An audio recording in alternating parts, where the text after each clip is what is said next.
It's very rare that we get two legends of the sport together.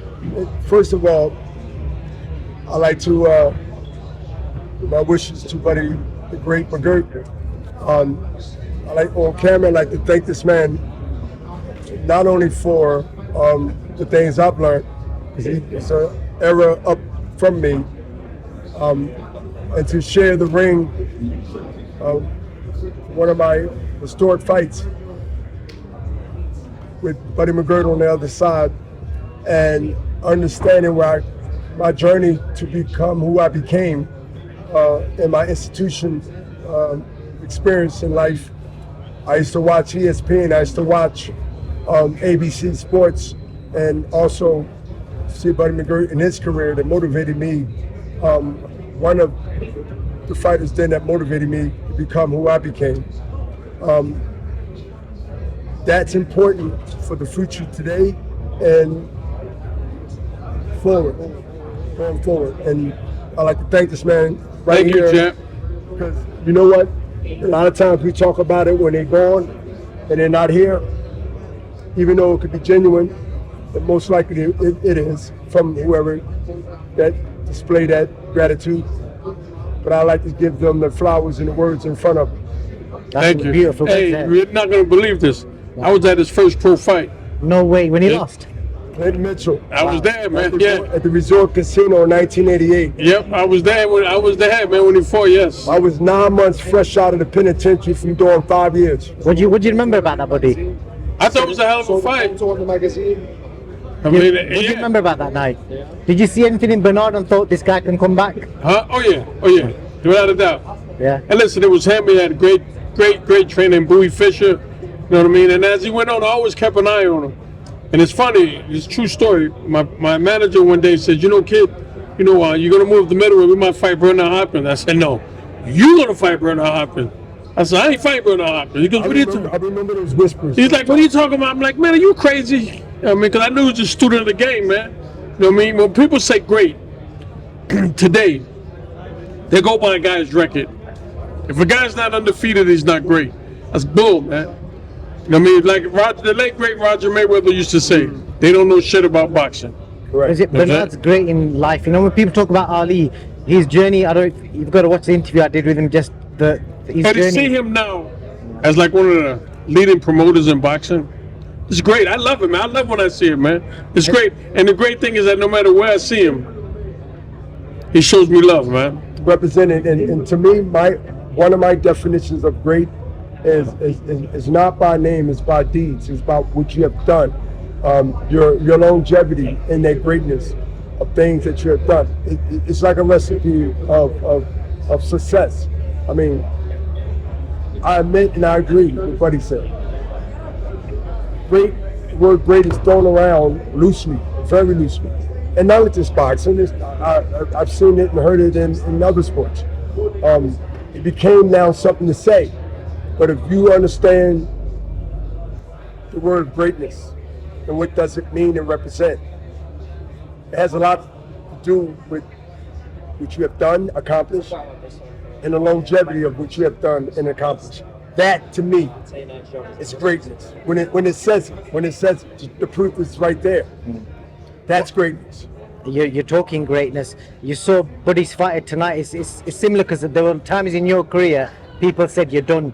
They said that about Callum Smith tonight. They were saying BUATSI is catching him at the right time and he'll stop him, etc. But that was probably a career best performance from Callum Smith. But what did you make of Buddy's fight? I make of it as a preview of greatness to come.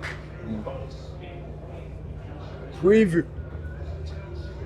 Not the whole, but the preview. What's to come. It's a great thing to have when you're at that level on that stage and that performance. I'm excited to see about the next challenge until you get a chance in time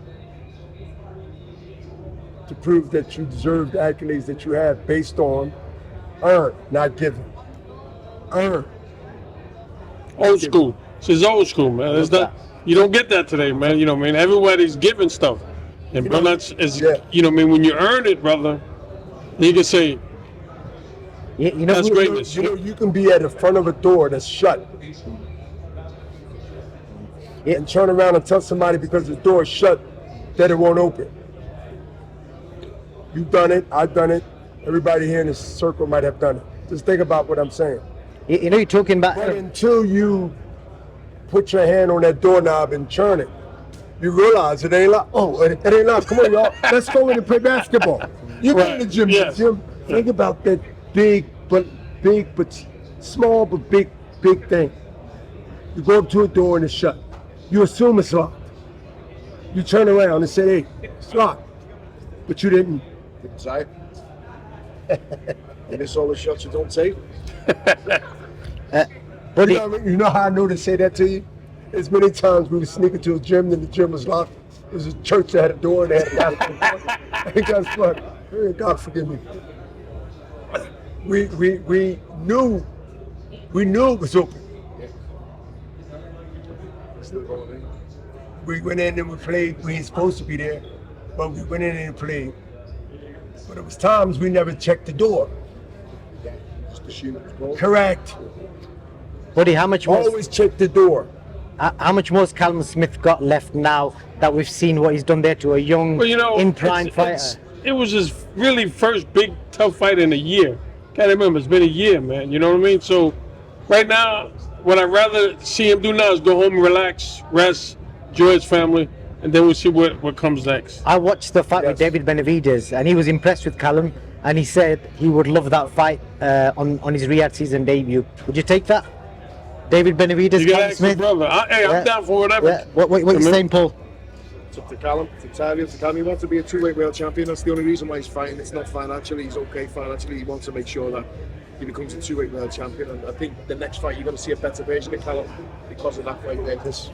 Go on. Inshallah, Ask Woody how long he's spent with Liverpool. inshallah, he'll get that fight. Things. I believe, not just because tonight, lead up to that, the other fights, right? Lead up to this one to show you that every fight is a step closer to your credibility. Is he ready? Absolutely. Inshallah, he'll get it. That means first fights is the politics. Get that out of the way. There might be people leaving the division. Interesting. Any last words, buddy? I'm dead serious. Yeah. Hey, I cannot top that, man. We can't. What he just said. One better. Get I one can't. better. I can't. I Got can't. one better. I can't. He's got Tell him how much you like Liverpool. he's Hey, got man, listen, I just had a Five Guys burger. I'm full right now. Yeah. So I'm just going to sit here and relax Have right you got now. a joke about Liverpool? You must have a joke about Liverpool. Can you do a joke? Liverpool's only a bunch of- Scouse accent? Listen, I love Buddy McGill. Always respect, My brother. man, much love. Thanks a lot, But brother. no, I thank you, appreciate brother. it. Thanks, bro. You can't beat that kind of And advice, can you? Liverpool, they say, see you later. Yeah, there you go. I love that. There, on that note, buddy, thank you. Take advantage of the Boxing King Media discount at BYD Sheffield. You can get this amazing car for £269 per month with a £269 deposit. Details in the description.